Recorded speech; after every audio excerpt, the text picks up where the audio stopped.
I'm going to call onto the stage John and Cheryl, who I love dearly. They're brilliant. CEO of England and Wales. MSAs, administrators, vetted, trained, amazing volunteers that do hundreds and hundreds of hours a week of database management, that horrible stuff no one wants to do. We can't afford people to go and do it, and they do it. It's the secret mix that makes everything so accurate. The work that those volunteers do is amazing, and so much more. So Cheryl and John are there. Look, I'm looking round for you. They're going to just give them a round of applause. They're going to explain some of that role. Thank you. Thanks, Mike. I think you've stolen half of what I was going to say that the MSAs do now, so this will just be a repeat. Obviously, Cheryl and I are two charity workers. We just followed two very senior police officers. This is slightly different, but there is a strong link, and it kind of links in with something that Mike was saying, that there's partly because of Mike and Vis-a-Vis kind of passion and support of Neighbourhood Watch and over a long period of time, and the nature of the Vis-a-Vis database, there is a real sweet spot which is a kind of win-win. And in terms of community policing, in terms of what you're able to achieve through some of what we are able to help you do, is a real kind of low-hanging fruit, easy win, whatever the right words are. And I guess there are some forces here that really utilise that and really benefit, and others that we would like to do more. But it is an easy win, and we can help you with some of those things that the senior officers were just saying is a real challenge in terms of resources, finance, and all those kind of things. There are some sweet spots that can be achieved, and I think hopefully we'll kind of outline some of those. And I'm going to speak purely about England and Wales and the Scotland Neighbourhood Watch, who Mike has already cheered, which is great. They have a slightly different setup, but this is purely about England and Wales. And I just wanted to start with just a little bit of feedback, because all of you will have heard of Neighbourhood Watch, but most of you have heard some things that are right, some things that are maybe not right. And this is just a real sort of basic update of where Neighbourhood Watch is. No, that's the wrong slide, but that's what we're here for. So, Neighbourhood Watch is a movement across England and Wales. We now have something like 2.3 million household supporters, which is a huge number of people.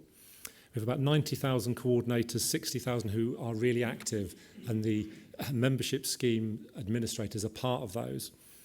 But we have, through the alert system, we now directly contact about 1.3 million household supporters, and that is across England and Wales. It is a patchwork. There are some areas that are more populous than others, but it is a huge number. And part of my role, since I've been in post for about the last 5 or 6 years, has been to kind of modernise and bring Neighbourhood Watch forward, and particularly the kind of demographic. We were, Neighbourhood Watch at one point was kind of very kind of white middle class. Not that there's anything the matter with that, and a bit twitchy curtains, and that's all fine. But as an organisation, we need to be a lot more than that, and we should be a lot more than that. And that's been part of our journey over the last 5 years. So now 50% of our membership is under 54 years old, which for us is quite a big change. But it is. I just use that as an example. It's not what you might think. It is more than that. And last year on our website, purely about trying to prevent crime in a very straightforward way, we had over 1 million visits, and something like 250,000 of those were young people, and that's 16 to 24. That's not us thinking it's young under 54. That's a very significantly different age range within that.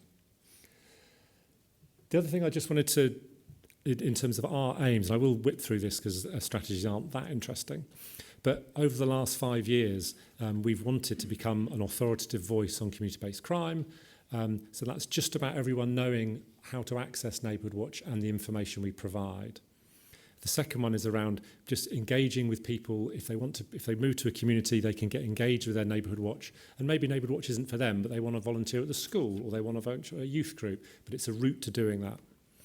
And really clearly, the way that we support people and reduce crime and prevent crime is by connecting people, and that has huge benefits just for communities and individuals around loneliness, isolation, and all those things that are really important, and we want to be known for that as well. The reason I put this up is that we engage and run a survey every year, and it gets nothing like the results that Mike's survey gets. This is a tiny by comparison, but it's still over 20,000 people, of which half are not members of Neighbourhood Watch. They're just ordinary members of the public. And in all of those categories, 4 years ago, we were in the kind of 40% of people doing those. We're now in the 70%, and it's just been a gradual increase every year. And I think that's just I just use that as an example of the kind of direction, and by kind of putting effort into making those things happen, it has moved quite a long way. So, Neighbourhood Watch is quite a different thing to what it was 5 years ago. And we're just about to develop our next strategy for 5 years, and we would really welcome your input into kind of what that might look like as colleagues and police officers. And the last thing I'll just mention is in terms of some of the campaigns that we have now. And so we have a kind of Cyberhood Watch. We've got over 200 specially trained volunteers spread around England and Wales who will talk about cyber risk, being secure, but in a simple way, in a way that my mum can understand. We know there is a wealth of information about what you should and shouldn't do. And all of us, myself included, sometimes go, well, that's a little bit too complicated. I think I'll do that another day. But this is kind of keeping advice and information really simple. And we've had a huge response to that. A part of that would be a kind of how we approach to protect our password campaign. So we knew that people who accessed the landing page on that were on that page for nearly 2 minutes on average. So if you imagine most times you go on a website, you are not on a page for 2 minutes. It's more like 2 seconds before you move on to something else. So this was kind of us giving information in a really simple way, but not just about acquisitive crime, but kind of online security. I mean, the other thing that we're really focusing on the moment is around bystander training and kind of about harassment and ASB, as that's something that we know is a bit of a scourge. It not being reported for whatever reasons, not being high enough, and people thinking, oh, this is ASB when it's not, and so on. Who's responsible? Is it the police? Is it the council? Those kind of things we're working really hard to do. I just wanted to use that as a bit of a background to Neighbourhood Watch so everyone's aware of the kind of what I would consider the basics. And now moving on to our membership support administrators, kind of the main bit of what we're here for today. I mean, as you're probably aware, when someone joins Alert through whatever route, if they click on Neighbourhood Watch as well, then our membership support administrators have access to that data, and then will spend an inordinate amount of time making sure that data's right. So that's data, whether there's one digit wrong on a phone number, whether an email address has got one letter missed out, but we will phone people up, we will text them, we will make sure that data's right. But because it's shared data with yourselves, it means your data's right. And as Mike says, the amount of time it takes to kind of correct data. I mean, if you want a story, to speak to our Scotland Neighbourhood Watch colleagues of how hard they've had to work to clean up their database. And that's something that happens in the background constantly. And they put in our MSAs give between 1 or 2 hours a week, up to 30 hours a week, some of them. That's what they love doing, so we try not to stop them. But they spend a huge amount of time clearing up our data. So that's the data that we share with yourselves. And I think they're all specially trained, and they're all locally approved. We've got something like 290 of them now across England and Wales, and their job purely is to keep our data safe, but by doing so, keep all the data accurate. But by doing so, they keep all of your data accurate and up to date, which is a thankless and fairly endless task. And I think that's the bit where we can support that, the kind of resources. If you had to pay staff to do that, you'd be paying a fortune. And it's something that just comes with Alert, partly, as Mike sort of intimated right at the beginning, the way that the alert system was set up as part of Neighbourhood Watch. There is a real sweet spot there that you get a huge amount of benefit. And we do. This is not selfless. We massively benefit as well. But it's that sort of thing that I think, where it works and works well, it also increases the links between local police forces and Neighbourhood Watch. And where that works, then there tends to be really good, or it's a very willing and supportive group that are not a cross-section of all our communities. They're not. I'm not going to pretend they are, but they are a decent chunk of it. And it enables that bit to be accessed really quickly and really easily. And I think that's the kind of sweet spot. I'm going to hand over to Cheryl, who's our manager who manages the alert system, because I've now exhausted my knowledge of alert. That is it. So don't ask me anything else, because that's it. I'm done. Cheryl will be able to tell you a lot more about the MSAs and what they actually do. Thank you. Oh, you've pressed it. Fantastic. I've got one eye working, just letting you all know. So I'm a bit like Popeye at the moment, so bear with me. So I just wanted to explain what support we give to MSAs. John touched lightly that they're vetted, they're approved, but what happens after that? So first of all, we give we put them onto a GDPR training course that they have to complete. They have a test at the end that they have to have a minimum amount of knowledge. So it's 80% pass rate. Some people have to do it twice, 3 times. By then we say, maybe this is not for you. But then after that, once they've passed that test, they actually come on to a basic training with us. So I run 2 training sessions a month that allow the new MSAs to know about the system, know where things are, where they can get that certain information, how they can approve schemes, how they can change the data, where they can help with comms issues, etc., such as the emails, etc. And so after that training, then they get added to the system.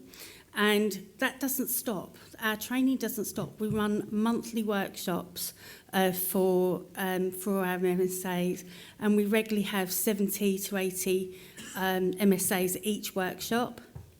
They can choose which ones they want, so it's about what sort of topics are interesting to them.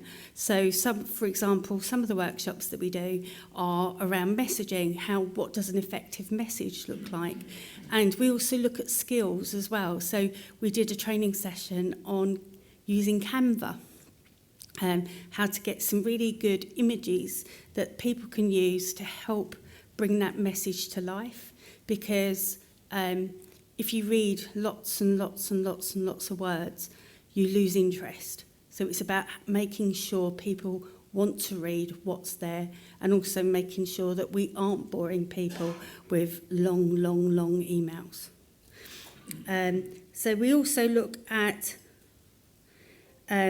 refresher training as well. So those that for their GDPR training, we've got a training platform that we use, and we do refresher training as well. So keeping people up to date with the rules, regulations, etc., and also sharing their knowledge. They also have forums on our training platform that they can talk to each other as well, share ideas.